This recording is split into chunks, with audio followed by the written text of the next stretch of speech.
ಇದು ಎಂಥ ಕಾಲ ಬಂದ್ಬಿಡ್ತು ಅಣ್ಣಯ್ಯ. ಮನದ ಸಂಕೇತದಲ್ಲಿ ದುರ್ಯೋಧನನ ಕಟ್ಟಲು, ಮನದ ಸಂಕೇತದಲ್ಲಿ ದುರ್ಯೋಧನನ ಕಟ್ಟಲು ವಿದುರ ಗಂಗಾತನಯ ಧೃತರಾಷ್ಟ್ರಾವನಿ ಪರಾಳೋಚಿಸಿದ ಹದನ ಮನದೊಳರಿದನು. ಬಳಿಕ ದುಶಾಸನನು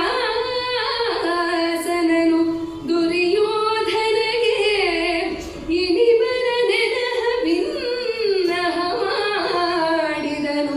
ಖಾತಿಯಲಿ ಕಳವಳಿಸಿ ಖಾತಿಯಲಿ ದುಶಾಸನನು ಭಿನ್ನಹ ಮಾಡಿದನು ಕಳವಳಿಸಿ. ನಿಮ್ಮನ್ನೇ ಕಟ್ಟುವಂತಹ ಏರ್ಪಾಡು ಮಾಡಿದ್ದಾರೆ. ಬಾಯಿಗೆ ಬಂದ ಹಾಗೆ ಮಾತಾಡ್ತಾ ಇದ್ದಾರೆ. ಈ ಗೊಲ್ಲ ಇದಾನಲ್ಲ ನಮ್ಮ ಅಯ್ಯನ ಅಯ್ಯ, ಕಿರಿ ಅಯ್ಯ, ನಮ್ಮ ಚಿಕ್ಕಪ್ಪ, ಅಪ್ಪ, ಅಜ್ಜ, 3 ಜನರ ಬುದ್ಧಿಯನ್ನು ಹಾಳು ಮಾಡಿಬಿಟ್ಟಿದ್ದಾನೆ. ಅವರಿಗೆ ಮೊದಲೇ ತಿಳುವಳಿಕೆ ಇಲ್ಲ. ಕಂಡೋರ್ ಮಾತೆಲ್ಲ ಕೇಳ್ತಾರೆ. ನಿನ್ನನ್ನೇ ಕಟ್ಟಕ್ಕೆ ಬರ್ತಾ ಇದ್ದಾರೆ, ಬಾಯಿಗೆ ಬಂದ ಹಾಗೆ ಮಾತಾಡ್ತಾರೆ. ಇಂಥ ಜಾಗದಲ್ಲಿ ನಾವಿರೋದು ಬೇಡ, ಇಂಥ ಸಭೆಯಲ್ಲಿ ನಾವಿರೋದೇ, ಇಂಥ ಜಾಗದಲ್ಲಿ ಇರ್ಕೂಡ್ದು, ಏಳು ಮೇಲಕ್ಕೆ ಎಂದ. ಅಂದು ಕೂಡಲೇ ದುರ್ಯೋಧನ ಎದ್ದಬಿಟ್ಟು. ದುರ್ಯೋಧನ ಎದ್ನೋ ಇಲ್ವೋ, ಶಕುನಿ ಎದ್ದ. ಶಕುನಿ ಎದ್ದ ತಕ್ಷಣ ಕರ್ಣ ಎದ್ದ. ಅವರು ದುಷ್ಟ ಚತುಷ್ಟ ಇವರು 4 ಜನ ತುಂಬ ಸ್ನೇಹ ಅವರಿಗೆ. ಒಬ್ಬರನ್ನು ಬಿಟ್ಟು ಒಬ್ಬರು ಇರೋದಿಲ್ಲ. ನಾವಿದ್ದೇ ಇದ್ದ ಯಾವುದಾದ್ರು ದುಷ್ಟ ಕಾರ್ಯ ಮಾಡಿಬಿಟ್ರೆ ಭಾಗ ತಪ್ಪು ಹೋಗ್ಬಿಡುತ್ತೆ ಅಂತ ಒಬ್ಬರನ್ನು ಬಿಟ್ಟು ಒಬ್ಬರು ಇರೋರಲ್ಲ ಅವರು.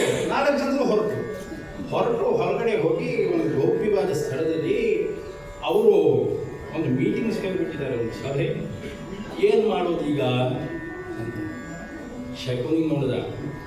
ಅದು ಇದು ಮಾಡೋದು ಬೇಡ, ನೇರವಾಗಿ ದೊಡ್ಡ ಹಕ್ಕಿನೇ ಹೊಡೆಯೋಣ ಅಂತ.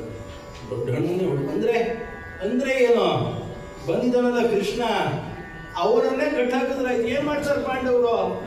ಕಟ್ಟಾಕಿದ್ರಾಯ್ತು ಅವನನ್ನ ಅಂತ ಹೇಳಿ ಒಳ್ಳೆ ಉತ್ತಮವಾದಂತಹ ಸಲಹೆಯನ್ನು ಕೊಡ್ತಾ ಇದ್ದಾನೆ.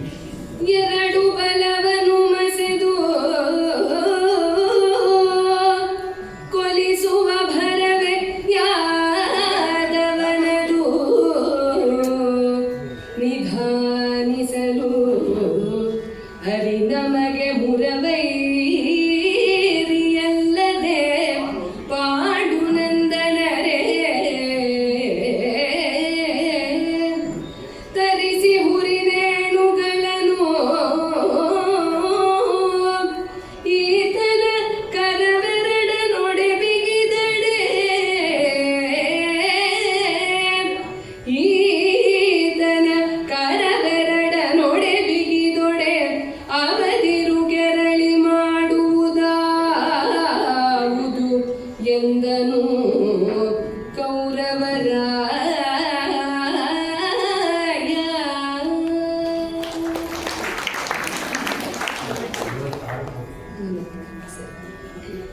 ದುರ್ಯೋಧನ ಕೇಳಿಸ್ಕೊಂಡು, ಹೌದು ಮಾವ, ನೀವು ಹೇಳೋದು ಸರಿ. ದುಷ್ಟ ಎರಡೂ ಸೈನ್ಯವನ್ನು ಕೊಲಿಸಿ ಸರ್ವನಾಶ ಮಾಡಬೇಕು ಅಂತನ್ನೋದೇ ಇವನ ಉದ್ದೇಶ. ಸಂಧಿಗೆ ಅಂತ ಬಂದಿಲ್ಲ ಇವನು, ನಾಶಕ್ಕಾಗಿಯೇ ಬಂದಂಥವನು. ಸರಿಯಾಗಿ ಯೋಚನೆ ಮಾಡಿದರೆ ನಮಗೆ ಶತ್ರು ಪಾಂಡವರಲ್ಲ, ಈ ಯಾದವ, ಈ ಗೊಲ್ಲನೇ ನಿಜವಾದ ಶತ್ರು ನಮಗೆ. ಸರಿಯಾದಂತಹ ಸಲಹೆಯನ್ನು ಹೇಳಿದೀಯ.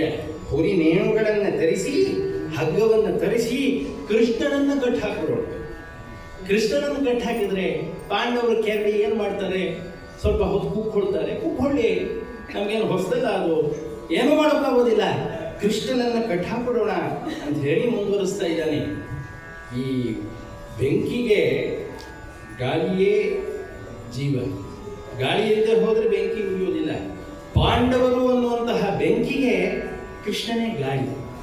ಕಟ್ಟಾಕಿದ್ರಾಯಿತು ಅಂತ ಅದು ಒಳಾರ್ಥದಲ್ಲಿ ಗಾಳಿ ಕಟ್ಟಾಕಕ್ಕಾಗತ್ತೆ, ಗಾಳಿ ಹಿಡಿಯೋಕ್ಕಾಗತ್ತೆ, ಕೃಷ್ಣನ ಹಿಡಿಯೋಕ್ಕಾಗೋಲ್ಲ ಅಂತ ಕವಿ ಅಲ್ಲೇ ತೋರಿಸ್ಬಿಟ್ಟಿದ್ದಾನೆ. ಕೃಷ್ಣ ಅನ್ನೋ ಗಾಳಿಯನ್ನು ಕಟ್ಟಾಕ್ಬಿಟ್ರೆ ಪಾಂಡವರು ಅನ್ನೋ ಬೆಂಕಿ ಉಳಿಯೋದಿಲ್ಲ. ಸರಿಯಾಗಿ ಹೇಳಿದಿರಿ. ಕಟ್ಟಾಕುಗಳನ್ನು ತರಿಸಿ, ಒಳ್ಳೆ ದಪ್ಪದ ನೇವುಗಳನ್ನು ತರಿಸಿ, ಸರಪಳಿ ತರಿಸಿ ಅಂತ ದುರ್ಯೋಧನ ಆದೇಶ ಮಾಡ್ತಾ ಇದ್ದಾನೆ. ಏನಾಗಿದೆ, ಕೃತವರ್ಮ ದುರ್ಯೋಧನನ ಜೊತೆಯಲ್ಲಿಯೇ ಸೈನ್ಯಕ್ಕಾಗಿ ಬಂದುಬಿಟ್ಟಿದ್ದಾನೆ.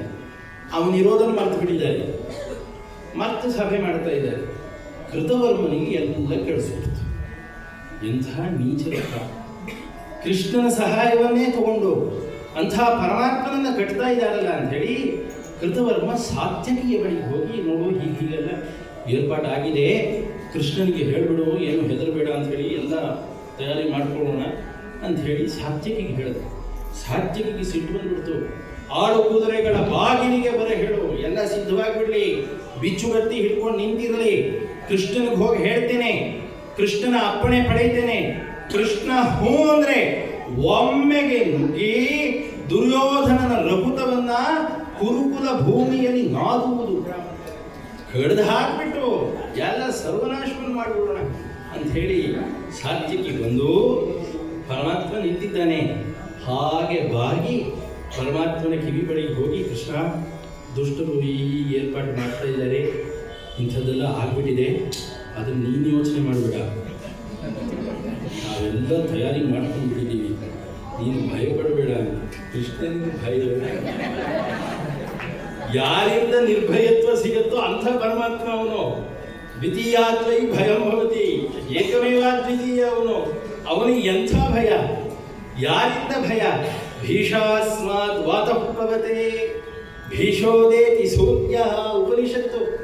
ಆ ಪರಮಾತ್ಮನ ಭಯದಿಂದ ಸೂರ್ಯ ಹುಟ್ಟುತ್ತಾ ಇದ್ದಾನೆ, ಆ ಪರಮಾತ್ಮನ ಭಯದಿಂದ ಯಮ ಮೃತ್ಯು ಕೆಲಸ ಮಾಡ್ತಾ ಇದ್ದಾನೆ, ಆ ಪರಮಾತ್ಮನ ಭಯದಿಂದ ಗಾಳಿ ಬೀಸ್ತಾ ಇದೆ.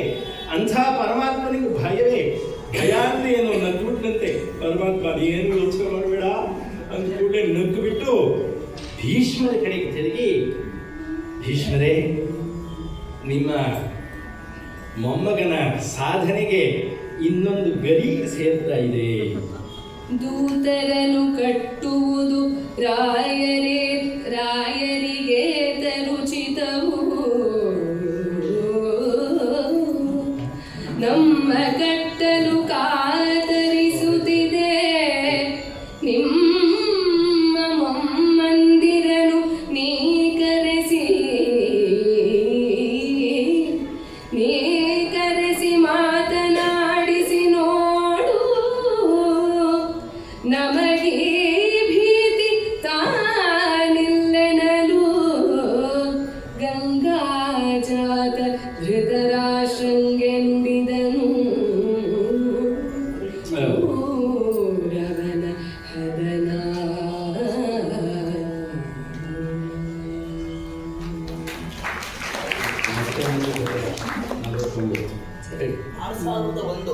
ಯಾರು ನರಸಿಂಹ ಪಾಲಲ್ಲಿ ನಿಂತಿದೆ, ದಯವಿಟ್ಟು ಅಲ್ಲಿ ಯಾರು ಕಾಲಿನ ಮಾಲೀಕರ ಕಾಲು ತೆಗಿಬೇಕು. ನರ್ಸಿಂಗ್ ಒಳಗೆ ಪೇಷಂಟ್ಸ್ ಹೋಗಿ ಸಮಸ್ಯೆ ಆಗ್ತಾಯಿದೆ, ಪ್ಲೀಸ್. Innova car 6001. ನೆಟ್ಟ ನೆಲೆ ಧೃತರಾಷ್ಟ್ರ. ದೂತರನ್ನ ಕಟ್ಟುವಂಥದ್ದು ಅತ್ಯಂತ ಹೀನಕೃತ್ಯ. ಹಿಂದೆ ಲಂಕೆಯ ಆಸ್ಥಾನದಲ್ಲಿ ಹೇಳ್ತಾನೆ ವಿಭೀಷಣ, ಅಣ್ಣ, ಏನಾದರೂ ದೂತರನ್ನ ಕೊಲ್ಲುವ ಮಟ್ಟಕ್ಕೆ ನೀನು ಇಳಿಬಾರ್ದು, ಒಬ್ಬ ಸಾರ್ವಭೌಮನಿಗೆ ಕಳಂಕ ಅಂತ ಹೇಳಿ. ಈಗಲೂ ಅದನ್ನೇ ಇಟ್ಕೊಂಡಿದ್ದಾರೆ. ಈಗಲೂ ಕೂಡ ರಾಯಭಾರಿಗಳಿಗೆ ಏನೇ ಯುದ್ಧವಾದರೂ ಯಾವ ದೇಶದವರು ತೊಂದರೆ ಮಾಡೋಲ್ಲ. ಮಾಡಿದ್ರೆ ಪಾಕಿಸ್ತಾನದವರು ಮಾಡಬಹುದು ಅಂತ ಹೇಳೋಕ್ಕಾಗೋಲ್ಲ. ಅಂದರೆ ಅದೊಂದು ಪ್ರೋಟೋಕಾಲ್ ಪದ್ಧತಿ, ಅದು. ಆ ಕೆಲಸಕ್ಕೆ ಕೈ ಹಾಕಿದ್ದಾರೆ. ನಿಮ್ಮ ಮೊಮ್ಮಕ್ಕಳು ಎಲ್ಲ ತಯಾರಿ ಮಾಡ್ಕೊಳ್ತಾ ಇದ್ದಾರೆ. ಭೀಷ್ಮರೇ, ಒಮ್ಮೆ ಹೇಳಿ ನೋಡಿ ಅಂತಂದ. ಕೃಷ್ಣನ್ ಗೊತ್ತು ಮಾತು ಕೇಳೋಲ್ಲ ಅಂತ ಹೇಳಿ ಅಂತ ಹೇಳಿಲ್ಲ, ಹೇಳಿ ನೋಡಿ, ನನಗೆ ಭೀತಿ ಇಲ್ಲ, ನನಗೇನು ಭಯವಿಲ್ಲ, ಹೇಳೋದಾದ್ರೆ ಹೇಳಿ ನೋಡಿ, ಹಿಂದೆ ಹೋದ್ರೆ ಏನು ನಡಿಬೇಕು ಅದು ನಡೆಯುತ್ತೆ ಅಂತಂದ ಕೃಷ್ಣ ಪರಮಾತ್ಮ. ನೋಡ, ಭೀಷ್ಮರು ಬಂದು, ಧೃತರಾಷ್ಟ್ರ, ಎಂಥ ಕೆಲಸ ಮಾಡ್ತೀರಾನೋ ನಿನ್ನ ಪಾಪಿ ಮಗ, ಬುದ್ಧಿ ಹೇಳೋ, ಹಾಳಾಗಿ ಹೋಗ್ತೀಯಾ ಅಂತ ನೋಡ. ಬಹಳ ದುಃಖವಾಗಿಬಿಡ್ತು ಧೃತರಾಷ್ಟ್ರನಿಗೆ. ಅಪ್ಪ, ಎಂಥ ಮಗ ಹುಟ್ಟಿದ್ದಾನೆ, ಕರೀರಪ್ಪ, ಅವ್ರ ತಾಯಿನ ಕರೀರಿ, ಬರ್ಲಿ. ಮೋಹದ ಮಗು ಅಂತ ಹಾಡಿಸ್ತಾಳಲ್ಲ, ಪ್ರೀತಿ ಮಾತನ್ನ ಹೇಳ್ತಾಳಲ್ಲ, ಆ ಹೆತ್ತ ಕರಡು ಬಂದು ನೋಡ್ಲಿ, ಏನೇನು ಪಾಪಕೃತ್ಯವನ್ನು ಮಾಡ್ತಾ ಇದ್ದಾನೆ ಕಣ್ ತುಂಬಿಕೊಳ್ಳಿ, ಕರೀದಪ್ಪ ಅವನನ್ನ ತಂದು ಬಿಟ್ಟ. ದೂತರು ಹೋದ್ರಂತೆ. ದೂತರು ಎಷ್ಟು ಬುದ್ಧಿವಂತರು ಅಂತ, ದೂತರು ಹೇಗೆ ಮಾತಾಡಬೇಕು ಅಂತ ಆಗಿರೋದು ಎಲ್ಲವನ್ನೂ ಹೇಳ್ಕೊಡುದು, ಹೇಳಬೇಕಾದ ವಿಷಯವನ್ನೇ ಹೇಳದೇನೂ ಇರ್ಕೊಡುದು, ಯಾರಿಗೆ ಎಷ್ಟು ಯಾವಾಗ ಹೇಳಬೇಕು ಅಷ್ಟು ಹೇಳಬೇಕು. ಹೋಗಿ ಹೇಳ್ಬಿಟ್ಟ ಅವನು, ಸ್ವಾಮಿ ಮಹಾಪ್ರಭುಗಳೇ ಹೆತ್ತ ಕರುಳನ್ನು ಕರ್ಕೊಂಬ ಅಂತ ಹೇಳಿ ಕಳಿಸ್ಬಿಟ್ಟಿದ್ದಾನೆ ಅಂತೆಲ್ಲ ಹೇಳ್ಬಿಟ್ಟ. ನೋಡಿದಂತೆ ಗಾಂಧಾರಿ, ಓಹೋ ಹೆತ್ತ ಕರುಳು ನಾನು, ಮೋಹ ನನಗೆ, ಅವರಿಗಿಲ್ಲ. ಹುಟ್ಟಿದಂದೇ ಅಪಶಕುನ ಆಗ್ತಾ ಇದೆ, ಬಿಸಾಕಿ ಅಂತ ಹೇಳಿದ್ರೆ ಮೋಹದಿಂದ ಇಟ್ಕೊಂಡವರು ಅವರು ನಾನು ನೋಡೋಕೆ ಬರ್ಬೇಕೆ ಅಂತ ಹೇಳಿ ಸಿಟ್ಟಿನಿಂದ ಬಂದಂತೆ ಧೃತರಾಷ್ಟ್ರ ನೀರಿಟ್ಟ ಕಿಚ್ಚಿದು ಅಂತ ಮಾತು. ನೀರಿಟ್ಟ ಕಿಚ್ಚು, ಕಿಚ್ಚು ಅಂದ್ರೆ ಎರಡರ್ಥ. ಬೆಂಕಿಯವರು ನೀನೇ ಹುಟ್ಟಿಸಿರೋ ಬೆಂಕಿ ಅಂತ ಒಂದು, ನೀನು ಬೆಂಕಿ ಆದ್ಮೇಲೆ ನಿನ್ನ ಮಗ ಬೆಂಕಿ ಆಗದೆ ಇರ್ತಾನೆ. ನಿನ್ನದೇ ಕಿಚ್ಚು, ಅದು ಸರ್ವನಾಶವನ್ನು ಮಾಡಿಯೇ ಮಾಡುತ್ತೆ. ಅವತ್ತೇ ಹೇಳಿದೆ, ಬೆರಳಿಗೆ ಹಾವು ಕಳೆದು ಬಿಟ್ರೆ ವಿಷ ಏರ್ತಾ ಇರುತ್ತೆ, ವೈದ್ಯರು ಹೇಳ್ತಾರೆ ಆ ಬೆರಳನ್ನು ತೆಗೆದು ಬಿಡಿ ಒಳ್ಳೇದಾಗತ್ತೆ ಅಂತ. ಅಯ್ಯೋ ಇಂಥ ಬೆರಳನ್ನು ಎಲ್ಲಾದರೂ ತೆಗೆಯೋದೇ? ಇಷ್ಟು ದಿನ ನನಗೆ ಉಪಕಾರ ಮಾಡಿದೆ, ನಾ ಏನು ಮಾಡೋದು ತೆಗೆಯೋದಿಲ್ಲ ಅಂತ ದೇಹಕ್ಕೆಲ್ಲ ವಿಷ ಹತ್ತಿ ಹೋಗುತ್ತೆ, ಪ್ರಾಣ ಹೋಗುತ್ತೆ. ಹಾಗೆ ಇಂತಹ ವಿಷಪೂರಿತವಾದಂತಹ ಮಗನನ್ನು ಬಿಡಬೇಕು ಅಂತ ಹೇಳಿದ್ರೆ ಯಾರು ಬೇಡ ಅಂತಂದದ್ದು? ಮೋಹದಿಂದ ಸಾಕಿದ್ದು ಯಾರು ಅಂತ ಪ್ರಶ್ನೆ ಮಾಡಿ, ಮಗನೇ ಎಷ್ಟು ದೊಡ್ಡವನಾಗ್ಬಿಟ್ಟಿದೀವಿ, ಹೆತ್ತವರಿಗೆ ನಿನ್ನಂಥ ಮಗ ಇದ್ರೆ ಸಾರ್ಥಕವಾಯ್ತು ಕಣಪ್ಪ, ಬಹಳ ಸಂತೋಷವಾಗತ್ತೆ. ಯಥಾ ಕೆಲಸ ಮಾಡ್ತಾ ಇದೀಯೋ ಮಗನೇ, ಆಕಾಶವನ್ನು ಮುಟ್ತೀಯೇನೋ, ಕೃಷ್ಣನನ್ನು ಕಟ್ತೀಯೇನೋ ಅಂತ ಮಾತು. ಆಕಾಶವನ್ನು ಮುಟ್ಟುವೈ, ಕೃಷ್ಣನನ್ನು ಕಟ್ಟಿದೀಯೇನಪ್ಪ, ಎರಡೂ ಒಂದೇ ಅಂತ. ಆಕಾಶ ಅವಿಚ್ಛಿನ್ನ ನಿರಾಕಾರ, ಆಕಾಶವನ್ನು ಮುಟ್ಟೋಕ್ ಬರೋಲ್ಲ, ಕೃಷ್ಣನನ್ನು ಕಟ್ಟೋಕ್ ಸಾಧ್ಯವಿಲ್ಲ. ಎಂಥ ಕೆಲಸ ಮಾಡಿಬಿಟ್ಟಿಯೋ ಮಗನೇ, ವಂಶವನ್ನೇ ಹಾಳು ಮಾಡಿಬಿಡ್ತೀಯಲ್ಲೋ ಅಂತ ಹೇಳಿ ಹತ್ತು ಗೋಳಾಡ್ತಾನೆ. ವಿದುರ ನೋಡ್ತಾನೆ, ಅತ್ತಿಗೆ ಅಳೋ ಕೆಲಸ ಇಲ್ಲ, ಹೇಗೆ ಹೇಳಬೇಕು ಹಾಗೆ ಹೇಳಬೇಕು ಇವನಿಗೆ. ದುರ್ಯೋಧನ ಏನು ಅಂತ ಮಾಡ್ಕೊಂಡಿದ್ಯಾ? ನಿನ್ನ ಹುರಿನೇಣುಗಳು ಸರಪಳಿಯಿಂದ ಕೃಷ್ಣನ ಕಟ್ಟಕ್ಕಾಗತ್ತೆ. ಕೃಷ್ಣ ಅಳುಕ್ ಬಿಡ್ತಾನೆ, ನೊರಜು ಹೊಕ್ಕೊಡೆ, ನೊರಜು ಹೊಕ್ಕೊಡೆ ಕಲಕೂದೆ ಸಾಗರದ ಜಲ, ನೊಣವೆರಗಿದೊಡೆ ಕುಲಗಿರಿಗಳೆಲ್ಲ ಆಡುವವೆಗೆ. ನೊರಜು ಹೊಕ್ಕೊಡೆ ಕಲಕೂದೆ ಸಾಗರದ ಜಲ, ನೊಣವೆರಗಿದೊಡೆ ಕುಲಗಿರಿಗಳೆಲ್ಲ ಆಡುವವೆಗೆ. ಧೃತರಾಷ್ಟ್ರ ಭೂಪತಿಗೆ ತೆರಳಲರಿವನೆ ಕೊಪ್ಪಿದೊಳ್ಳೆಯ ಮರಿಗೆ ಗರುಡನು. ನಿನ್ನ ಮಕ್ಕಳ ದುರುಳತನದ ಜುವನೆ ಮುರರಿಪು ಮುರರಿಪು ಅಂಜುವನೆ ಎಂದನು ವಿದುರ.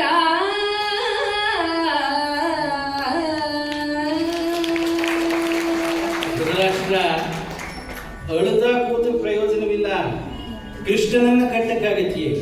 ಪರಮಾತ್ಮ ಅಳುತ್ತಾನೆಯೇ?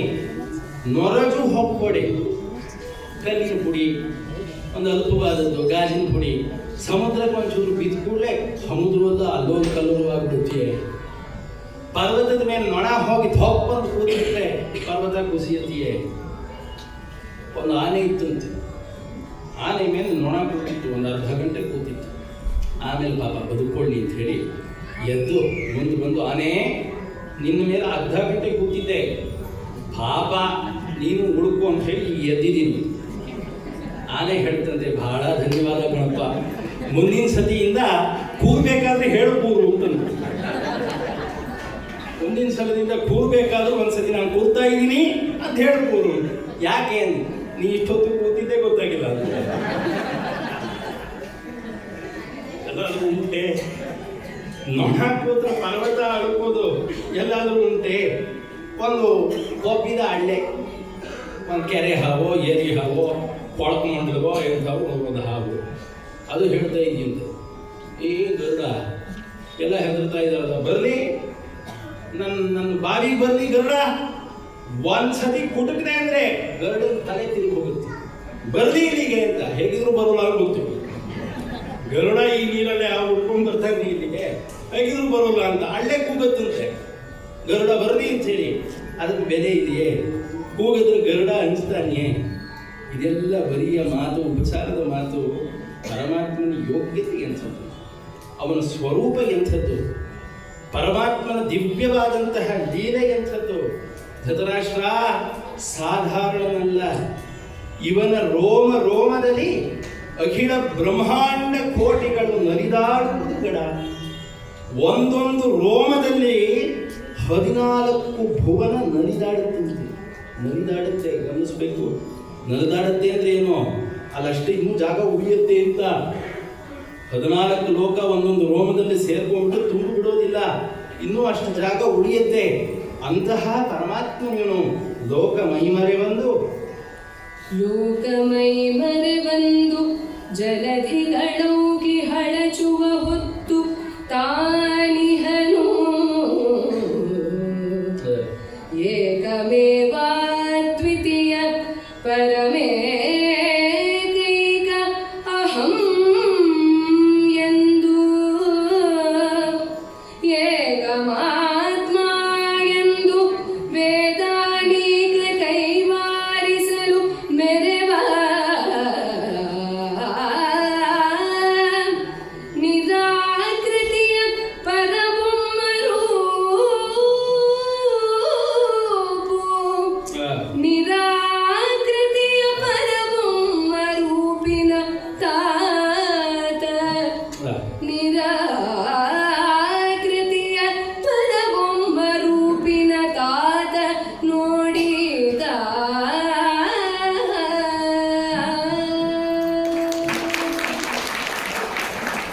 ಎಂಥವನು ಲೋಕ ಮೈಮರೆವಂದು ಕಲ್ಪಾಂತ್ಯದಲ್ಲಿ ಪ್ರಳಯವಾಗುತ್ತೆ. ಜಗತ್ತಿನಲ್ಲಿ ಏನೇನು ಇದೆಯೋ ಎಲ್ಲವೂ ನಾಶವಾಗುತ್ತೆ. ಎಲ್ಲವೂ ಕಳೆದರೂ ಕೂಡ ನಾಶವಾಗದೆ ಉಳಿಯುವವನು ಒಬ್ಬ ಮಾತ್ರ. ಏಕಮೇವಾದ್ವಿತೀಯ, ಒಬ್ಬನೇ ಪರಬ್ರಹ್ಮನಾಗಿ ಸರ್ವತೇಜೋಮಯನಾಗಿ ಒಬ್ಬನೇ ಪ್ರಕಾಶಿಸುವಂತಹ ಪರಮಾತ್ಮ ನೀನು. ವೇದಾನೀಕ ಹೊಗಳ್ತಾ ಇದೆ, ಏಕೋ ದೇವ ಸರ್ವಭೂತೇಷು ರೂಢಃ. ಒಬ್ಬನೇ ದೇವ ಎಲ್ಲ ಭೂತಗಳನ್ನು ವ್ಯಾಪಿಸಿಕೊಂಡಿದ್ದಾನೆ. ಏಕಮೇವಾದ್ವಿತೀಯಂ ಏಕಂ ಸತ್ ವಿಪ್ರಾಹ ಬಹುಧಾ ವದಂತಿ ಅಂತೇಳಿ ವೇದಾನೀಕ ಕೊಂಡಾಡ್ತಾ ಇರುವಂತಹ ಅದ್ವಿತೀಯ, ಯಾವುದು ನಷ್ಟವಾದರೂ ಇವನು ಮಾತ್ರ ಉಳ್ಕೊಂಡಿರ್ತಾನೆ. ಪ್ರಳಯ ಅಂತಂದ್ರೆ ಕಲ್ಪಾಂತದ ಪ್ರಳಯ ಅಲ್ಲ, ದಿನನಿತ್ಯದ ನಮ್ಮ ನಿದ್ರೆಯೂ ಪ್ರಳಯವೇ, ದಿನನಿತ್ಯದ ನಮ್ಮ ಎಚ್ಚರವೂ ಸೃಷ್ಟಿಯೇ. ಇಡೀ ಸರ್ವವೂ ಕೂಡ ನಮ್ಮ ಮನಸ್ಸಿನಲ್ಲಿ ಲಯವಾಗುತ್ತೆ. ಬರೇ ಮನಸ್ಸಿನಲ್ಲಿ ಲಯವಾಗಿದ್ರೆ ಪ್ರಪಂಚದ ಭೌತಿಕ ವಿಷಯಗಳು ವಾಸನಾಕಾರವಾಗಿ ತೋರ್ಕೊಡುತ್ತೆ, ಅದೇ ಕನಸು. ಕಡೆಗೆ ಆ ಮನಸ್ಸು ಕೂಡ ಹೃದಯದಲ್ಲಿ ಇರುವಂತಹ ಅಂಗುಷ್ಠ ಮಾತ್ರ ಪುರುಷೋಂಗುಷ್ಠಂಚ ಸಮಾಷ್ಟಿಕ ಆ ಆತ್ಮನಲ್ಲಿ ಲೀನವಾಗಿ ಹೋಗ್ಬಿಡುತ್ತೆ. ಆಗ ಉಳಿಯೋದು ಶುದ್ಧಾದ್ವಯವಾದಂತಹ ಸುಖ. ಹಾಗಾಗಿ ನಿದ್ರೆ ಅಂದ್ರೆ ಎಲ್ರಿಗೂ ಸುಖ. ಆ ನಿದ್ರೆಯನ್ನು ಯಾವುದ್ರಲ್ಲಿ ನೋಡಿದ್ರೆ ಇದು ಉತ್ತರ ಇಲ್ಲ.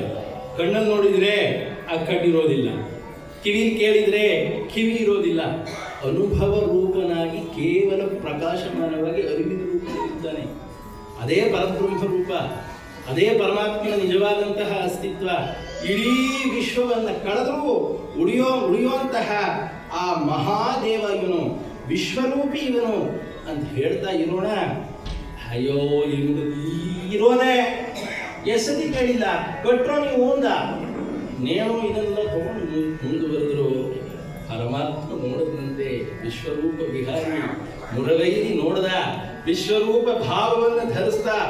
ಒಮ್ಮೆ ಹುಮ್ಮಂದ 1000 ಸೂರ್ಯರು ಉದುರು ಬಿಟ್ರು.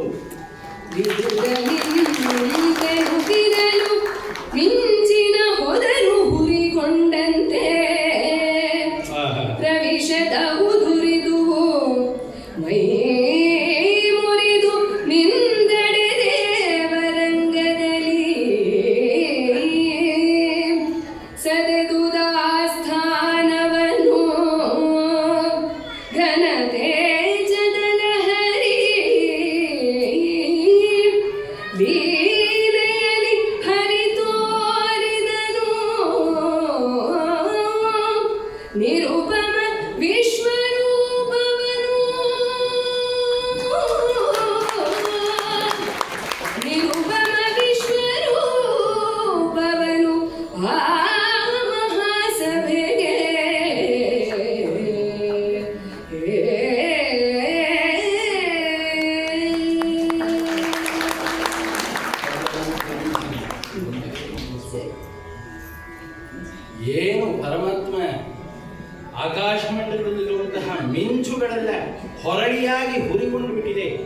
ದಿವಿ ಸೂರ್ಯ ಸಹಸ್ರಸ್ಯ ಯದಿಭಾಹ ಯುಗಪದುತ್ಥಿತಾಃ.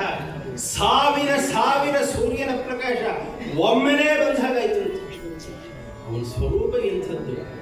ನ ತತ್ರ ಸೂರ್ಯೋ ಭಾತಿ ನ ಚಂದ್ರ ತಾರಕೋ ನೇಮಾ ವಿದ್ಯುತೋ ಭಾಂತಿ ಕುತೋಯಮಗ್ನಿಃ ತಮೇವ ಭಾಂತಮನುಭಾಂತಿ ಸರ್ವಂ ತಸ್ಯ ಭಾಸಾ ಸರ್ವಮಿದಂ ವಿಭಾತಿ. ಸೂರ್ಯ ಪರಮಾತ್ಮನ ಪ್ರಕಾಶವನ್ನು ಎರವಲು ಪಡೆದು 1,001ನೇ ಭಾಗವನ್ನು ಅಷ್ಟು ಇಲ್ಲ, ಇನ್ನೂ ಕಡಿಮೆ ಅಷ್ಟು ಪಡ್ಕೊಂಡು ಬೆಳಗ್ತಾನೆ. ಅಗ್ನಿ ಪರಮಾತ್ಮನ ಚೈತನ್ಯವನ್ನು ಎರವಲು ಪಡ್ಕೊಂಡು ಬೆಳಗ್ತಾನೆ. ಎಲ್ಲಕ್ಕೂ ಬೆಳಕನ್ನು ಕೊಟ್ಟಂತಹ ಆದಿ ಅರಿವಿನ ಸ್ವರೂಪ ಇವನು. ಎಂಥ ಪ್ರಕಾಶವಿದ್ದಿರಬಹುದು. ಇಡೀ ಆಸ್ಥಾನವೆಲ್ಲ ಸದೆದು ಆ ಬೆಳಕಿನಲ್ಲಿ ಮುಚ್ಚಿ ಹೋಗುತ್ತಿದೆ. ದಿವ್ಯವಾದಂತಹ ಪ್ರಕಾಶ. ಚರಣದಂಗೂಠದಲ್ಲಿ ದೇವರು ತುರುಗಿದರು. ಏನು ಹೆಬ್ಬೆರಳಿನಲ್ಲಿ ಪರಮಾತ್ಮನ ಎಡಗಾಲಿನ ಹೆಬ್ಬೆರಳು ದೇವತೆಗಳು ತುರ್ಕೊಂಡ್ಬಿಟ್ಟಿದಾರಂತೆ ಬಂದು. ಏನು ವಿಶ್ವರೂಪ. ಇಡೀ ಜಗತ್ತಿನಲ್ಲಿ ಏನೇನಿದೆಯೋ ಎಲ್ಲವೂ ಇಲ್ಲಿದೆ. ಹಣೆಯ ಭಾಗದಲ್ಲಿ ಅಗ್ನಿ ಇದ್ದಾನೆ, ಹೃದಯದ ಭಾಗದಲ್ಲಿ ರುದ್ರನಿದ್ದಾನೆ, ಎದೆಯ ಭಾಗದಲ್ಲಿ ಬ್ರಹ್ಮನಿದ್ದಾನೆ. ಇಡೀ ವಿಶ್ವದಲ್ಲಿ ಏನೇನಿದೆಯೋ ಎಲ್ಲ ಈ ಪರಮಾತ್ಮನಲ್ಲಿ ಇದ್ದಾನೆ.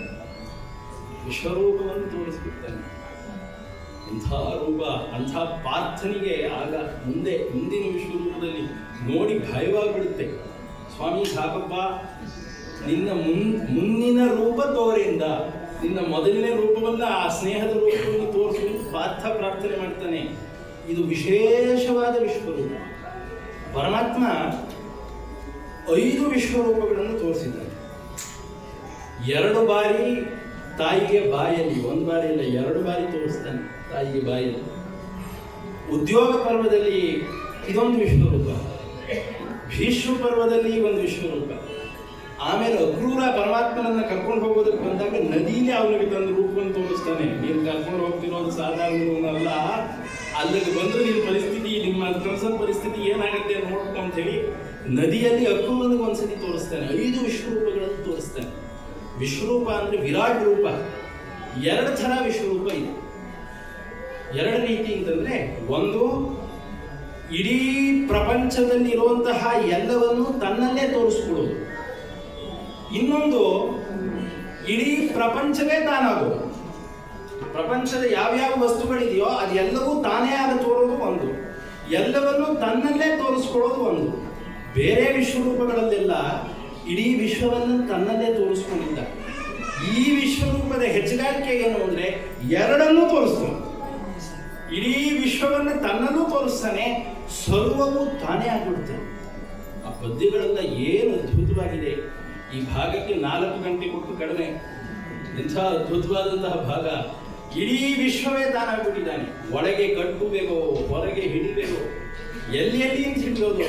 ಒಳಗೂ ಅವನಿದ್ದಾನೆ, ಹೊರಗೂ ಅವನಿದ್ದಾನೆ, ಸೈನಿಕರೂ ಅವನೇ ಅಂತ ಒಂದರ್ಥ. ಗೂಢಾರ್ಥದಲ್ಲಿ ನಿಜವಾದ ತತ್ವ ಏನೋ, ಒಳಗೆ ಕಟ್ಟುಬೇಕೋ, ಹೊರಗಡೆಯವರನ್ನು ಕಟ್ಬಿಡ್ಬೋದು. ತಮ್ಮ ಆತ್ಮನೇ ಆಗ ನಿಂತ್ಕೊಂಡಿದ್ದಾನೆ. ಅವನನ್ನು ಹೇಗೆ ಕಟ್ಟೋದು? ತಮ್ಮಲ್ಲೇ ತೋರ್ಪಡ್ತಾ ಇದ್ದಾನೆ, ತನ್ನ ಆತ್ಮನೇ ಆಗಿಬಿಟ್ಟಿದ್ದಾನೆ. ಅವನನ್ನು ಕಟ್ಟೋದು ಹೇಗೆ? ಎಲ್ಲರೂ ಕೃಷ್ಣದೇ ಆಗಬೇಕು. ಸರಿ, 100 ಜನ ಕೃಷ್ಣರು, ಯಾರ್ಯಾರನ್ನು ಕಟ್ಟೋದು? ದುಶ್ಯಾಸನ ಬಿಡಲಿಲ್ಲ. ಅವನು ನೋಕ್ಕಿ ಸಿಂಹಾಸನದಿಂದ ಹಾರಿ ಒಬ್ಬ ಕೃಷ್ಣನನ್ನು ಕಟ್ಟಿ 2 ಬಿಗದ. ನೋಡಿದ್ರೆ ಶಕುನಿ. ಅಯ್ಯೋ ತಿನ್ನಾನೆ ಏಟು ಬಿದ್ದಾಯ್ತು. ತಪ್ಪಾಯ್ತು ಮಾಮ, ಯಾರಿಗೂ ಹೇಳೋದು ಅಂತ ಸೋಸ್ತಾ ಹೋಗ್ಬಿಟ್ಟು ಎಂಥವ್ರನ್ನು ಕಟ್ಟೋದು, ಯಾರನ್ನು ಕಟ್ಟೋದು? ಇಲ್ಲಿ ಕುಮಾರವ್ಯಾಸದೊಂದು ಕಾರುಣ್ಯ ಉಂಟು. ಮೂಲದಲ್ಲಿ ಯೋಗೀಶ್ವರರು ಮಾತ್ರ ನೋಡ್ತಾರೆ, ಭೀಷ್ಮ, ದ್ರೋಣ, ವಿದುರ ಇತ್ಯಾದಿಗಳೆಲ್ಲ. ಇಲ್ಲಿ ಎಲ್ಲರೂ ಕೂಡ ನೋಡ್ತಾರೆ. ಸಭೆಯಲ್ಲಿದ್ದವರಿಗೆಲ್ಲ ವಿಶ್ವರೂಪ ಕಾಣಿಸುತ್ತೆ. ಒಬ್ಬ ಮೂರ್ಖನ್ ಕಾಣಿಸೋದಿಲ್ಲ, ದುರ್ಯೋಧನಿಗೆ. ಅವನು ಒಬ್ಬನಿಗೆ ಬಿಟ್ಟು ಎಲ್ಲರಿಗೂ ಕಾಣಿಸುತ್ತೆ ಅಂತ ಹೇಳಿ ಥಾ ರೂಪ ಎಲ್ಲ ಹೊಗಳ್ತಾ ಇದ್ದಾರೆ. ಋಷಿಮುನಿಗಳೆಲ್ಲ ಕೃಷ್ಣ ಇದ್ದ ಜಾಗದಲ್ಲಿ ಇರ್ತಾ ಇದ್ರು, ಅವರೆಲ್ಲ ಸ್ತುತಿ ಮಾಡ್ತಾ ಇದ್ದಾರೆ. ಏನು ಸ್ತುತಿ? ವಿಶ್ವತಶ್ಚಕ್ಷುರುತ ವಿಶ್ವತೋ ಮುಖೋ ವಿಶ್ವತೋ ಹಸ್ತ ಉತ ವಿಶ್ವತಸ್ಪಾತ್ ಸ್ತುತಿ ಮಾಡ್ತಾ ಇದ್ದಾರೆ. ಎಲ್ಲ ಹೊಗಳ್ತಾ ಇದ್ದಾರೆ. ದೇವತೆಗಳೆಲ್ಲ ಏನೇ ಆಗಲಿ ಕಣ್ರಿ, ದುಶ್ಯಾಸನಿಗೆ ನಾವು ಧನ್ಯವಾದ ಹೇಳಬೇಕು. ಇಲ್ಲದೆ ಹೋದ್ರೆ ಇಂಥ ವಿಶ್ವರೂಪ ಕಲ್ಪದಲ್ಲಿ ಒಬ್ಬಳು ಸಿಗುತ್ತೆ ನೋಡಕ್ಕೆ ಅಂತ ಹೇಳಿ ದೇವತೆಗಳೆಲ್ಲ ಪುಷ್ಪವೃಷ್ಟಿಯನ್ನು ಸುರಿಸ್ಬಿಟ್ಟು ಪ್ರಕೃತಿಯೇ ಸ್ವಾಗತ ಮಾಡಿಬಿಡ್ತು. ಏನು ದುಂದುಬಿ ಆಗ್ತಾ ಇದೆ, ಮೋಡ ಸರ್ಪಾಡ್ತಾ ಇದೆ, ಪುಷ್ಪವೃಷ್ಟಿ ಆಗ್ತಾ ಇದೆ, ಸಣ್ಣ ಮಳೆ ಬರ್ತಾ ಇದೆ, ಎಲ್ಲ ಹೊಗಳ್ತಾ ಇದ್ದಾರೆ. ಧೃತರಾಷ್ಟ್ರನಿಗೆ ಮಾತ್ರ ಏನು ಕಾಣಿಸ್ತು. ಓಡೋಡಿ ಬಂದಂತೆ ಗಾಂಧಾರಿ, ಆ ಪದ್ಯ ಏನು ಅದ್ಭುತವಾಗಿದೆ. ದೇವ, ಸಮತೆಯಲ್ಲಿ ನೀ ನೋಡು, ಶರಣರ ಮಮತೆ ಬೇರುವುದು. ದೇವ, ಸಮದರ್ಶಿ ನೀನು, ನಿನಗೆ ನಾನು ಒಂದೇ, ಕುಂತಿಯು ಒಂದೇ, ಸಮತೆಯಲ್ಲಿ ನೋಡಿ ಕರುಣಿಸಬೇಕು ಅಂತ ಕೇಳ್ಕೊಳ್ತಾನೆ. ಭಾನುಮತಿ ಓಡಿ ಬಂದು ನಮಸ್ಕಾರ ಮಾಡ್ತಾಳೆ. ತನ್ನ ಗಂಡನೇ ಇಂಥ ಅಪಚಾರ ಮಾಡಿದ್ದಾನೆ, ಪತಿವ್ರತೆ, ಬಾಯಿ ಬಿಟ್ಟು ಹೇಳೋ ಹಾಗಿಲ್ಲ, ಒಂದೇ ಮಾತು ಹೇಳ್ತಾಳೆ.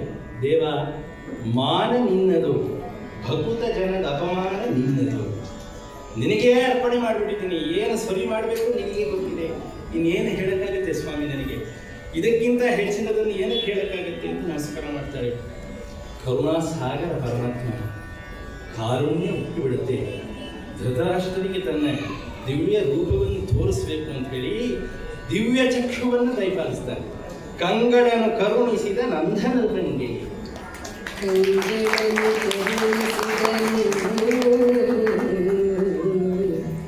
ಕಂಗಳನು ಕರುಣಿಸಿದ ನಂದನೃಪಂಗೆ, ಬಳಿಗೆ ಕೃಷ್ಣರಾಯನ ಮಂಗಳ ಶ್ರೀ ಮೂರ್ತಿಯನು ಮನದಣಿಯ ನೋಡಿ.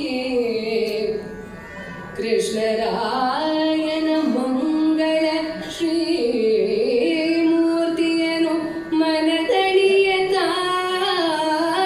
ನೋಡಿ. ಕಂಗಳಡಗಲಿ ದೇವ ನಿಮ್ಮೇ ಅಂಗವಟ್ಟವ ಕಂಡು, ಬಳಿಕ ಈ ಕಂಗಳಿತರವ ಕಾಣಲಾಗದು. ಈ ಕಂಗಳಿತರವ ಕಾಣಲಾಗದು, ಕೃಪೆಯ ಮಾಡಂದ.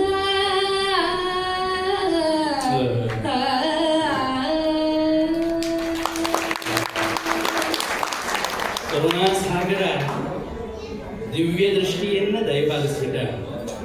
ನೋಡದನಂತೆ ಧೃತರಾಷ್ಟ್ರ ಪರಮಾತ್ಮನ ಶ್ರೀಕಳೇ ಬರುವನ್ನು ನೋಡ್ತಾ ಇದ್ದಾನೆ. ವಿಶ್ವರೂಪ ವಿಹಾರಿಯನ್ನು ನೋಡಿದ ಹಾಗೇ ಕಣ್ಣು ತುಂಬಿಕೊಂಡಿದ್ದಾನೆ. ಎರಡೂ ಕಣ್ಗಳಿಂದ ಧಾರಾಕಾರವಾಗಿ ನೀರು ಹರಿತಾ ಇದೆ. ಸ್ವಾಮಿ ಪರಮಾತ್ಮ, ಎಂಥ ಕಾರುಣ್ಯಪ್ಪ ನಿನ್ನದು. ನನ್ನಂತಹ ಅಲ್ಪನಿಗೆ ಕೃಪೆ ತೋರಿ ಕಂಗಳನ್ನು ಕರುಣಿಸಬೇಕಿದೆಯಾ. ದೇವ, ಕಡೆಯದಾಗಿ ನಿನ್ನಲ್ಲಿ ಒಂದೇ ಪ್ರಾರ್ಥನೆಯನ್ನು ಮಾಡ್ತೇನೆ, ದಯಮಾಡಿ ನಡೆಸಿಕೊಡಬೇಕು. ಏನು ಪ್ರಾರ್ಥನೆ? ಏನಿಲ್ಲ ಸ್ವಾಮಿ, ನನ್ನ ಎರಡೂ ಕಂಗಳು ಈ ಕೂಡಲೇ ಹೋಗಬೇಡಿ. ಯಾಕಪ್ಪ?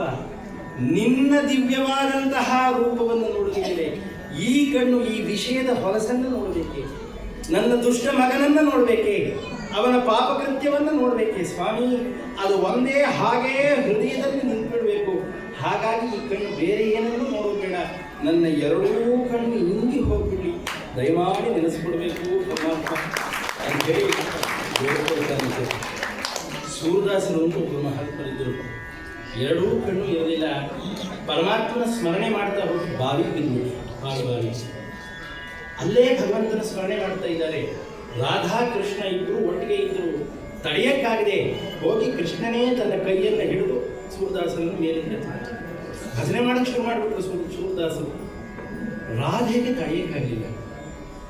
ಹಾಗೆ ನರ್ತನವನ್ನು ಮಾಡಿದ್ರು. ಸೂರದಾಸರ ಹತ್ರ ಹೋಗ್ಬಿಟ್ಟು ಕೃಷ್ಣ ಹೇಳಿದ, ಹೋಗ್ಬೇಡ ರಾಧೆ, ಹೋಗ್ಬೇಡ, ಅವನು ಸಾಧಾರಣ ಅಲ್ಲ, ಹೋಗ್ಬೇಡ ಅಂತ ಹೋಗ್ಬಿಟ್ಟು ಹೋದ ಕೂಡಲೇ ಆತ ಏನು ಮಾಡ್ದ, ಗಟ್ಟಿಯಾಗಿ ರಾಧೆಯ ಕಾಲನ್ನು ಹಿಡಿದು ಬಿಡಿಸ್ಕೊಂಡು ಬಲವಾಗಿ ಗೆಜ್ಜೆ ಸೂರದಾಸನ ಕೈಯಲ್ಲಿ ಊದು. ಪ್ರಭು, ಈ ಗೆಜ್ಜೆ ನೀವೇ ಮೊದಲನೇ ಬಾರಿ ಗಿಫ್ಟ್ ಕೊಟ್ಟಿರೋದು, ಇದು ಬೇಕೇ ಬೇಕು, ನೀವು ಕೊಡಿಸಿ. ನಾ ಹೇಳಿದ್ದೀನಿ ಹೋಗ್ಬೇಡ ಅಂತ, ಹೋಗಿದೀಯಾ, ನೀನೇ ಹೋಗಿ ಕೇಳಕ್ಕೆ ಹೋಗಿದ ಕೃಷ್ಣ. ಹೋದು ರಾಧೆ, ಸೂರದಾಸ್ ಜಿ ನನ್ನ ಗೆಜ್ಜೆ ದಯವಿಟ್ಟು ಕೊಡಬೇಕು. ಏನು ಪ್ರಮಾಣ ಅಂತ ಕೇಳಿದ್ರು. ಹೌದಾ, ಪ್ರಮಾಣ ಏನು ನಿಮ್ಮ ಗೆಜ್ಜೆ ಅಂತೇಳಿ? ಏನು ಪ್ರಮಾಣ ಬೇಕು? ಏನಿಲ್ಲ, ನಿಮ್ಮ ಇನ್ನೊಂದು ಗೆಜ್ಜೆ ಕೊಟ್ಟರೆ ಆ ಗೆಜ್ಜೆನೂ ಹೀಗೆ ಇದ್ದರೆ ಇದು ನಿಮ್ಮದೇ ಗೆಜ್ಜೆ ಅಂತ ಕೊಟ್ಬಿಡ್ತೀನಿ. ಸರಿ, ಬಿದ್ದು ಕೊಟ್ಬಿಡ್ತೀನಿ. ಅಷ್ಟಾದ್ರೆ ಆಗೋದಿಲ್ಲ ಅಮ್ಮ, ನನಗೆ ಕಣ್ಣಿಲ್ಲ ಅಂದರು. ಹಾಗಾದ್ರೆ ಕಣ್ಣು ಬರೆಸಿ ಆಗ ಪ್ರಮಾಣ ಗೊತ್ತಾಗುತ್ತೆ ಅಂತ. ಸ್ವಾಮಿ ಅಂತು ರಾಧೆ. ತಗೋಂದ ಕೃಷ್ಣ, ಕಣ್ಣು ಬಂದ್ಬಿಡ್ತು. ನೋಡ್ತಾರೆ ಸೂರ್ಯದಾಸರು ಕೃಷ್ಣ ರಾಧೆ. ಅದು ಏನು ದಿವ್ಯವಾದಂತಹ ರೂಪ, ಹಿಂಸಾ ಮೋಹನ ರೂಪ. 100 ಮನ್ಮಥರನ್ನು ಒಟ್ಟು ಹಾಕಿದ್ರು ಒಬ್ಬ ಪರಮಾತ್ಮನಾಗುವುದಿಲ್ಲ. ಅಂಥ ಸೌಂದರ್ಯವನ್ನು ನೋಡಿ ಹಾಗೇ ಮನಸ್ಸಿಗೆ ತುಂಬಿಕೊಂಡು, ಸ್ವಾಮಿ ಈಗಲೇ ನನ್ನ ಕಣ್ಣು ಹೋಗ್ಬಿಡ್ಲಿ, ನನ್ನ ಕಣ್ಣಿನ ಇರೋದು ಬೇಡ, ಹಿಂಗೆ ಹೋಗ್ಬಿಡ್ಲಿ, ನಾ ಇನ್ನು ಬೇರೆ ಇದನ್ನು ನೋಡೋದಿಲ್ಲ ಅಂತ ಅಂದಂತೆ ಧಾರಾಕಾರವಾಗಿ ನೀರು ಸುರಿತಿದೆ. ರಾಧೆಯ ಕಂಗಳಲ್ಲಿ ನೀರು ಬಂದ್ಬಿಡ್ತದೆ. ಸೂರ್ಯದಾಸರೇ, ನಿನ್ನ ಭಕ್ತಿ ನನಗಿಲ್ಲ, ನಿಮಗಿರುವಂತಹ ಭಕ್ತಿ ಇಲ್ಲ ಅಂತ ನೋಡಿ. ಕೃಷ್ಣನ ದರ್ಶನದಿಂದ ಎಂಥ ಯೋಗ್ಯತೆ ಬಂದ್ಬಿಡ್ತು ಧೃತರಾಷ್ಟ್ರನಿಗೆ ಅಂದರೆ, ಕಂಗಳಡಗಲಿ ದೇವ, ನಿನ್ನ ರೂಪವನ್ನು ನೋಡಿದ್ರೆ ಬೇರೆ ಇದನ್ನು ನಾವು ನೋಡೋದಿಲ್ಲ ಅಂತ ಧೃತರಾಷ್ಟ್ರ ಹೇಳಿದ್ರು. ಧೃತರಾಷ್ಟ್ರನೇ ಹಾಗೆ ಹೇಳಿದ ಮೇಲೆ, ಅಂಥ ವಿಶ್ವರೂಪದ ದಿವ್ಯವಾದಂತಹ ಕವಿವಾಣಿಯನ್ನು ಕೇಳಿದ ಮೇಲೆ, ಇಷ್ಟು ಸುಶ್ರಾಯವಾಗಿ ಓದೋದನ್ನು ಕೇಳಿದ ಮೇಲೆ, ಇನ್ನು ಮುಂದೆ ಆ ದುಷ್ಟನ ಮಾತನ್ನು ನಾವು ಕೇಳಬೇಕೇ ಬೇಡ.